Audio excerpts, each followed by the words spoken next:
Então, galera, eu postei aí um conteúdo para vocês aí como falar mais ou menos inglês, né? Então, vocês viram que tem várias formas de falar mais ou menos, né? Então, a primeira e a mais comum é kind of.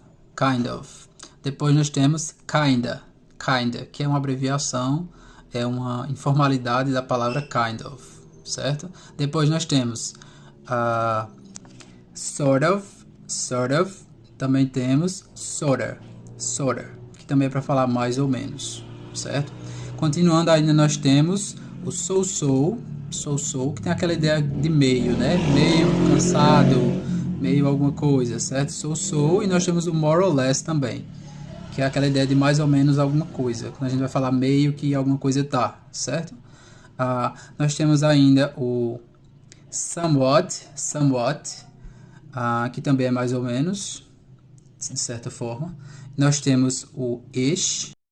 Então, nós temos o ish para falar mais ou menos também. Ele geralmente é adicionado a uma palavra. É quando você coloca, por exemplo, nós temos a palavra red, que é a cor vermelho, não é isso? Então, quando você quer falar um tom avermelhado, reddish. Então, mais ou menos vermelho. Então, essa é a ideia que passa esse ish, tá bom? Depois nós temos o yes and no, que é literalmente sim e não. É quando você quer falar, alguém perguntou coisa para você e você quer meio que dizer sim e não. Então, você concorda em partes, mais ou menos, tá bom? Yes and no. Depois nós temos o about.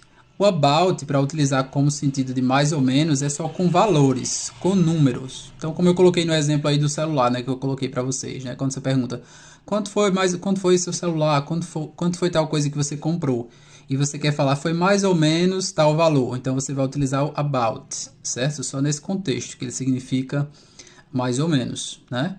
E por último aqui, e essa outra forma de falar mais ou menos aqui, pessoal, é bem informal, certo? Você vai ver muito isso online, na internet, certo? Em contextos de... Por exemplo, você posta um vídeo lá no YouTube ou lá em alguma rede social e algumas pessoas vão lá e comentam. É mais comum você ver as pessoas comentando, escrevendo.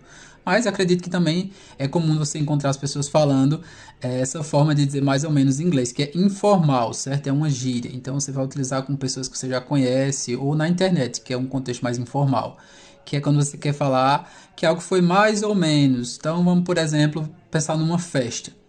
Você foi lá numa festa e alguém te pergunta: "E aí, como é que foi a festa? How was the party?" E a pessoa fala: "Ah, foi mais ou menos. It was meh." Então é uma forma informal de você falar esse mais ou menos. Meh, ok?